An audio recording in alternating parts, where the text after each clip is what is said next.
جب عید کا چاند نظر آیا کرے نا تو رونا دھونا نہیں کیا کرو، ہائے ہائے ہائے رمضان چلا گیا، ہائے ہائے ہائے ہائے رمضان یہ ہو گیا.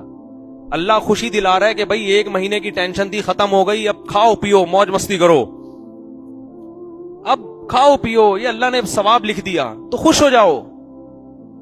حکیم اختر صاحب فرماتے تھے اعتکاف کی رات جب چاند نظر آئے نا، اعتکاف ختم ہو، خوشی خوشی گھر جایا کرو.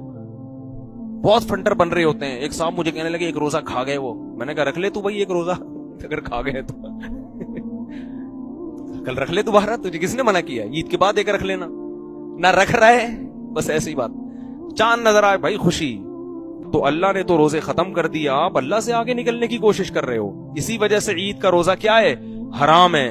اور ہمارے نبی عید کے دن عید الفطر میں صبح کھا کے آیا کرتے تھے، حالانکہ آپ ناشتہ نہیں کرتے، لیکن عید کے دن پہلے کھاتے تھے، یہ بتانے کے لیے کہ آج ہمارا روزہ نہیں ہے، ہم پہلے کھائیں گے.